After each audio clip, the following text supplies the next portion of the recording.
Feng Tianxing tidak menurunkan kewaspadaannya karena kata-kata Hong Jiu. Sebenarnya, sebelum datang ke sini, Feng Tianxing siap untuk pertempuran besar kapan saja. Jika ada keluarga besar di belakang Hong Jiu, bahkan jika itu di depan pintu keluarga besar, bahkan jika dia bermusuhan dengan iblis, maka dia harus membasmi iblis yang bersaksi bahwa dia berhubungan dengan umat manusia.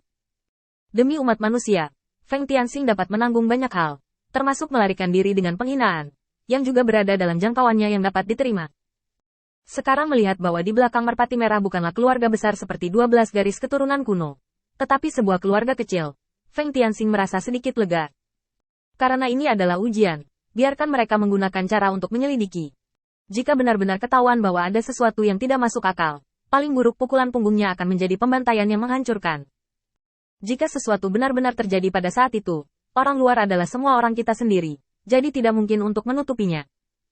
Tetapi jika dia dapat duduk dan berbicara dengan baik dan memastikan bahwa dia tidak bersalah, Feng Tianxing juga dengan senang hati menggunakan metode ini untuk menyelesaikan masalah. Saat Hong Jiu memasuki alam rahasia, yang bisa dilihat Feng Tianxing adalah tempat tinggal kuno. Di antara mereka, tidak sedikit setan berbaju merah. Cara ini, Hong Jiu tampak sedikit khawatir karena Feng Tianxing telah melihat terlalu banyak, jadi dia mengambil inisiatif untuk memimpin dan berjalan di tanah. Langkah ini tidak apa-apa melawan iblis biasa. Setan tidak memiliki kesadaran yang berlebihan tentang Feng Tianxing, dan ruang lingkup pengamatan di lapangan terbatas. Tapi untuk Feng Tianxing, itu tidak berpengaruh sama sekali. Dimanapun Anda berada, kemana kesadaran Anda ingin pergi, iblis di sini tidak dapat menghentikannya. Sampai keluar istana kuno, Hong Jiu mengatakan ini. Laksamana Feng, tolong tunggu di sini. Tolong, Laksamana Feng, jangan melawan. Jika orang-orangku terbunuh, akan ada metode rahasia yang dapat meninggalkan jejak pada penyerang. Apakah kamu membunuhnya atau tidak? Kamu dapat menggunakan rahasia ini metode untuk mendeteksinya secara sekilas. Petik 2. Feng Tianxing mengangguk setuju. Oke, itu merepotkan. Setelah selesai berbicara, Feng Tianxing mengendurkan tubuhnya dan berdiri di sana menunggu pendeteksian setan-setan ini.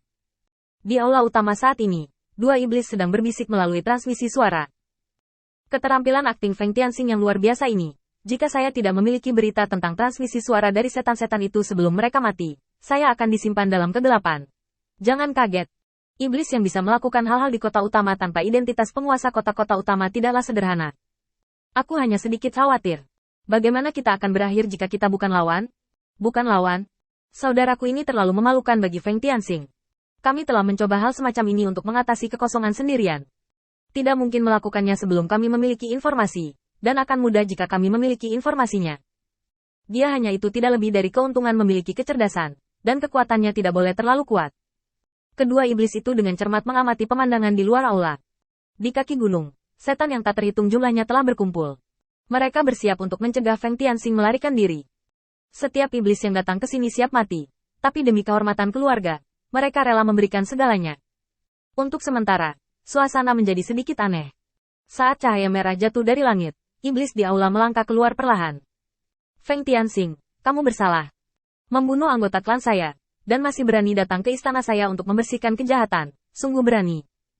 Ikuti aku untuk menangkapnya dan bawa dia ke puncak klan iblis. Sebelum kata-kata marah dari klan iblis selesai, Feng Tianxing mengangkat bahu dan menggelengkan kepalanya. Apakah kamu hanya berbicara omong kosong dengan mata terbuka? Feng Tianxing melirik ke arah iblis yang telah masuk, mencibir dengan jijik, menunjuk ke lampu merah di atas kepalanya, dan setelah seberkas cahaya jatuh, dia menariknya lagi. Tidak ada jejak yang tersisa di tubuh Feng Tianxing. Ras iblis yang berdiri membeku sesaat, dan segera berkata, tidak mungkin, kamu pasti menggunakan suatu cara. Orang-orangku telah menyebutkan namamu sebelum mereka mati. Kamu adalah pembunuhnya. Feng Tianxing menghela nafas dengan ketidakberdayaan di wajahnya. Tatapannya menyapu, dan akhirnya mendarat di Hong Jiu.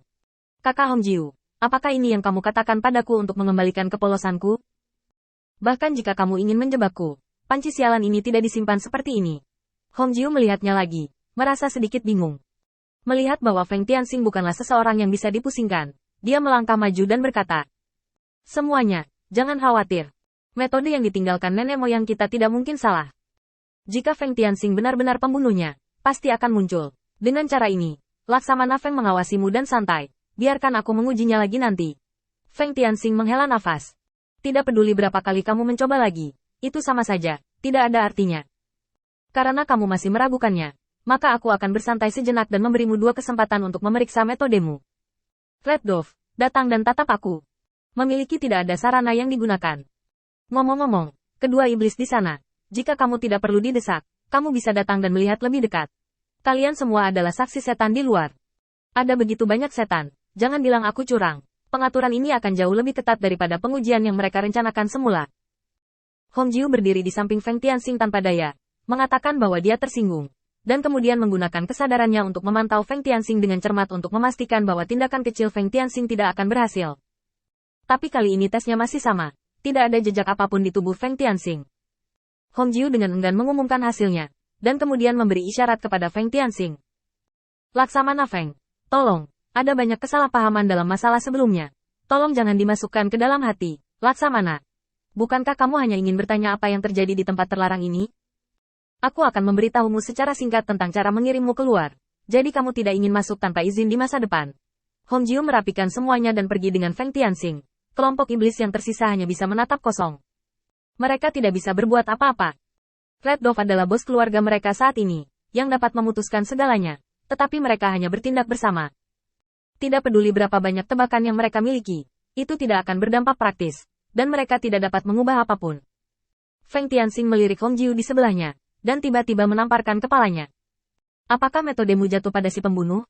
Jika demikian, saya sarankan untuk tidak mempercayai semuanya.